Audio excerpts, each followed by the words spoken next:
In their book, Forbidden Archaeology, Michael Cremo and Dr. Richard Thompson uncovered numerous cases which suggest that modern man could be millions of years older than history tells us.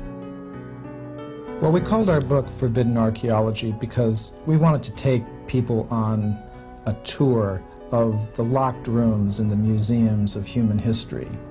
According to most standard accounts, human beings, like ourselves, have only been around 100,000 years or so.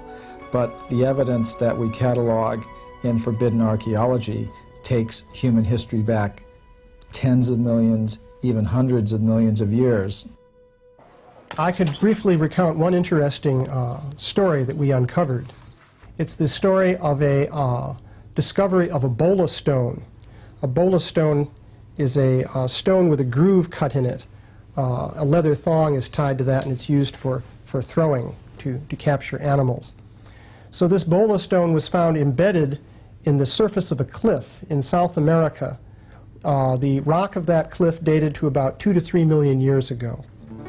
So the man who made the discovery knew that there would be skepticism if he announced something like this. So he left the stone in place, just barely showing on the surface of the cliff, and he got several prominent experts in geology and archaeology to gather there. And in front of these experts, he then chipped the stone out of the cliff. The experts verified that the stone of that cliff really would be what's called Pliocene, dating to 2 to 3 million years ago. And they saw him chip it out. They saw that it was actually embedded in the rock. And they saw that it was actually a man-made object. So what do you think then was the result? Did people then accept scientifically that man must have existed 2 to 3 million years ago in South America? No, not at all. One of the authorities who was there wrote in his report that, well, it may be that somehow he hoaxed the find.